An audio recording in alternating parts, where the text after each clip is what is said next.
In the heart of the 16th century, the Ottoman Empire stood at its zenith, a vast dominion stretching from Budapest to Baghdad, from the deserts of Arabia to the gates of Vienna.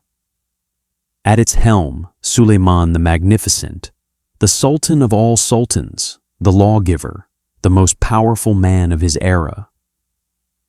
But even under such splendor, the greatest empire on earth trembled, not from foreign armies, but from a secret war within the palace walls. A struggle of love, loyalty, and ambition that would lead to the tragic death of a prince. This is the story of Şehzade Mustafa, the heir who might have ruled the world, but died too early. In the year 1515, in the city of Manisa, a child was born, the first son of Sultan Suleiman and his beloved consort Mahidevran Sultan. They named him Mustafa. He was the Sultan's pride, the embodiment of Ottoman hope. From the moment of his birth, poets praised him, soldiers toasted his name, and court astrologers predicted greatness. For the empire, Şehzade Mustafa represented continuity, the assurance that Suleiman's line would endure. In those days, succession in the Ottoman Empire was not determined by primogeniture. Every prince, every Şehzade had to prove himself. Governorships, political cunning, and loyalty determined who would inherit the throne. Mustafa's destiny, it seemed, was bright beyond measure, but fate in the Ottoman court was never simple. Around 1520, a woman of remarkable intelligence and beauty entered Suleiman's harem. Her name was Hürrem Sultan, known in Europe as Roxolana. Born in what is now Ukraine, captured and brought as a slave, she would rise higher than any woman before her. Hürrem's laughter filled the palace halls. Her wit charmed the Sultan's heart. In time, she bore him sons, Mehmed, Selim, Bayezid, and Cihangir, and she became the legal wife of the Sultan, an unprecedented title in Ottoman history. And so began the invisible war between two mothers, Mahidevran Sultan, the proud mother of Mustafa, and Hürrem Sultan, the cunning architect of her own dynasty. As Mustafa grew, he displayed every quality of a future ruler, brave in battle, learned in poetry, beloved by the Janissaries, the elite soldiers of the empire. When he was appointed governor of Manisa, then later Amasya, his reputation soared. The people adored him. The army saw in him the image of his father, strong, just, and unbreakable. Foreign ambassadors wrote home, declaring, "If Mustafa ascends the throne, the world will know another Suleiman." But that very admiration planted the seeds of his downfall. In the labyrinth of Topkapi Palace, whispers carried more weight than swords.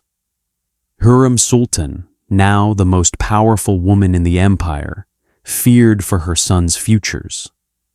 For as long as Mustafa lived, her children stood in his shadow. And Hürrem was no ordinary mother. She was a strategist.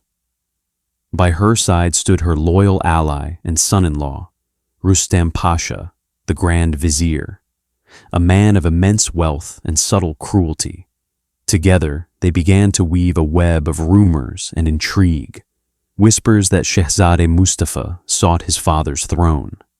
Letters, perhaps forged, perhaps real, found their way to the Sultan. They spoke of betrayal, of Janissary plots, of a prince who would rise against his father. Suleiman the Magnificent, conqueror of empires, lawgiver of nations, was now a man torn between love and suspicion. Could his beloved son truly conspire against him? The Sultan's heart ached. He remembered the boy who once rode beside him, the son who bore his face and fire. Yet the evidence, carefully curated, whispered treason. Hürrem and Rustem's plan had worked. In the stillness of his chamber, the world's most powerful ruler began to doubt his own blood. In 1553, the empire prepared for another campaign, a march toward Persia. Suleiman, aged and weary, set out from Istanbul.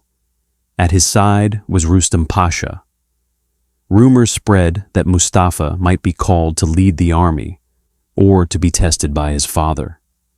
When word reached him in Amasya, Mustafa hesitated, but duty called. He rode to meet his father, unaware that he was riding toward his death. On a cold morning near Eregli, the Sultan's tent stood at the center of the imperial camp. Mustafa arrived, resplendent in armor, greeted by the silence of thousands. He entered the tent to kiss his father's hand. But within moments, the curtains fell, and executioners emerged. The young prince, realizing the trap, fought desperately. He cried out for his father's mercy. But Suleiman, behind a veil, did not intervene. In that terrible instant, Şehzade Mustafa, the empire's brightest hope, was strangled with a silk bowstring. He was 38 years old. When news of Mustafa's death reached the soldiers, the camp erupted in grief and fury. The Janissaries wept openly. Some cursed the Grand Vizier. Others whispered that the Sultan had been deceived. Even the heavens seemed to mourn. The poet Tashlachela Yahya Bey, a witness to that age, wrote, "The lion was slain in his den. The empire's light was extinguished by its own sun." In Istanbul, Hürrem Sultan and Rustem Pasha celebrated their triumph quietly. Her sons, Mehmed and later Selim II, were now one step closer to the throne. But for Suleiman, the victory brought no peace. In the silent corridors of Topkapi, guilt haunted him. He had killed not just his heir, but the reflection of his own youth. Many chroniclers record that the Sultan withdrew from joy, spending long hours in solitude. His poetry, once filled with love and triumph, turned mournful. He wrote under his pen, named Muhibi, "The world is a lie. My soul burns for what my hands have done." In the years that followed, fate punished the empire's intrigues. Hürrem's favorite son, Mehmed, died young. Her remaining sons, Selim and Bayezid, turned against each other in bloody rivalry.